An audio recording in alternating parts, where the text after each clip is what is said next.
Sud Radio, le grand matin week-end, 6h-10h, Maxime Liédo. Il est 7h45 sur Sud Radio et on vous explique ce matin ce qui se passe du côté du club de Nice. Alors certes, une défaite hier, mais surtout des ultras qui continuent à miner le club. Bonjour Marc Galliani. Bonjour. Merci beaucoup d'être avec nous ce matin, supporter de l'OGC Nice depuis plus de 50 ans. Bon, première question ce matin, et j'espère ne pas provoquer une gueule de bois supplémentaire, mais hier, après le match, comment on se sent en tant que supporter de l'OGC Nice ? Non, il n'y a pas de problème, c'est un match de foot, on peut gagner, on peut perdre, on a perdu, et c'est tout, il n'y a pas grand chose à dire. Bon, on peut être un peu déçu, mais il faut relativiser, on s'attendait pas non plus à des miracles compte tenu de la situation de l'équipe et de la saison compliquée. Donc, ils ont plutôt bien joué, et comme tout au long de la saison, ils n'ont pas eu de bol. C'est une saison à oublier. Bon, c'est comme ça. On a fait 5 saisons dans les 10 premiers ou 6 saisons dans les 10 premiers. Cette saison, elle est ratée, compliquée par beaucoup de faits et de l'extra sportif aussi. Voilà. C'est le point. Vous êtes supporter de l'OGC Nice depuis plus de 50 ans. Alors, hier, c'était évidemment depuis qu'on est gamin, mais après, c'est le foot. Alors maintenant, cette saison, elle est compliquée. Et là, maintenant, vous m'appelez pour les... Il y a des incidents qui arrivent. Moi, je pense que il y a des supporters qui sont en fait supporters pour s'occuper après régler des comptes avec d'autres supporters. Voilà, je connais pas le fond de l'affaire, mais il semblerait donc en tout cas, pour rappeler les faits, c'est qu'en effet, à la veille de la finale de la Coupe de France entre Nice et Lens, il y a eu de violentes bagarres qui ont éclaté à Paris, qui ont impliqué des supporters niçois. La préfecture de police a fait état de 65 interpellations et 6 blessés, dont un grave. Et forcément, quand on a fouillé les sacs, on a découvert des armes blanches, des armes par destination, des cagoules, des gants coquets. Bref, il y avait plus de 2000 policiers mobilisés pour sécuriser cette finale. Mais vous, comment vous regardez ça en tant que supporter ? Ouais. Mais alors déjà, il semblerait qu'ils se soient organisés pour aller en découdre avec d'autres supporters, c'est ça ? C'est totalement ça. Bon, donc là, ils ont. Alors, j'ai des amis qui sont allés à Paris pour la finale, et puis ils peuvent en profiter pour visiter des musées, rencontrer de la famille ou des amis. Bon, eux, en l'occurrence, ils ont pris l'occasion pour aller régler des comptes avec d'autres supporters. Bon, malheureusement, c'est pas ça qui va donner l'image du public niçois, mais c'est ça que les médias retiennent, puisque c'est scandaleux. Mais on souffre de ça, nous niçois, bien sûr, mais je souffre tout autant quand je vois les Champs-Élysées saccagées, quand je vois dans l'est de la France des voitures brûlées, des choses tout aussi graves et qui n'ont rien à voir avec le foot.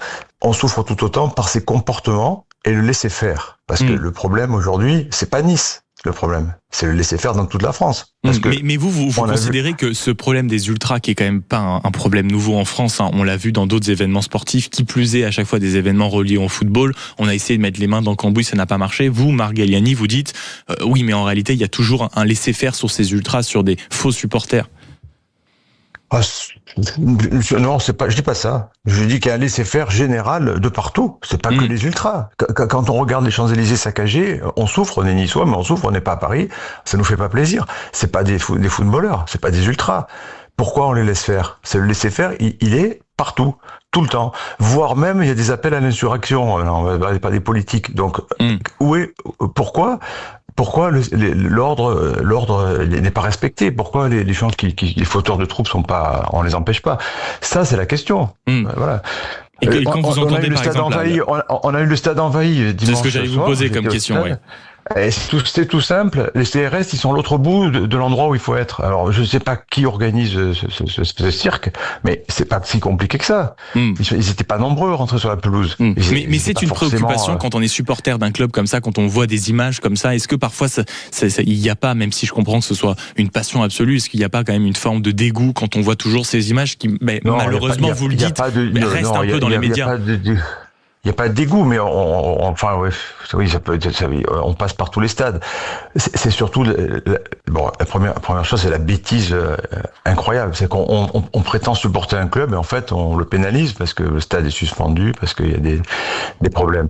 Donc, ça déjà, c'est la bêtise. On se dit, comment on peut en arriver là et vouloir aider son club? Parce qu'on chante, ça c'est bien. Puis après, on fait n'importe quoi et qui conduisent à des suspensions de stade. Et puis Bon, tant que c'est pas des violences, c'est déjà ça. Et puis la violence, bon, on peut pas la tolérer, c'est pas possible. Bon, après, s'ils veulent se régler leur compte, ils sont pas obligés de profiter d'un match de Nice. Ils peuvent aller se rencontrer. Mais le club, par exemple, du côté de Nice, l'OGC Nice, lui, en tout cas, est suffisamment attentif à ce genre de débordement. Ben, le club fait énormément pour la vie en société, parce qu'on voit que ce qui va pas, bien sûr, parce que le club, pour les enfants, il y a des animations autour de la culture niçoise. Le club a fait énormément. Il y a tout un écosystème. Une évolution qui a été faite. Mais bien sûr, les joueurs de foot vont dans les prisons, ils vont dans les hôpitaux, à tour de rôle. Il y a un travail superbe qui a été fait par tout le club. Ils faute, à mon avis, sur la sécurité. Ça devrait être mieux encadré. Alors c'est pas que eux, parce que je pense que quand il y a des événements, c'est après la police et les CRS. Enfin, je sais pas. Là, ils étaient pas au bon endroit, mais on se demande pourquoi. Parce que voilà. Mais le cri ce matin, c'est vrai que c'est de dire que quand on est un vrai supporter, et j'imagine que ça rejoint aussi ce qu'a déclaré la ministre des Sports, Marina Ferrari, que c'est une honte pour l'image du football et c'est du porterisme. Merci beaucoup, Marc Galliani, d'avoir été avec nous ce matin sur Sud Radio. Donc supporter de l'OGC Nice, fidèle depuis des années et des années. Bien sûr, la passion du foot et ses comportements toujours inacceptables. Et puis, vous avez eu raison en même temps dans cette époque de parler du sentiment de laisser aller général. Merci beaucoup d'avoir été avec nous ce matin. Il est 7h50.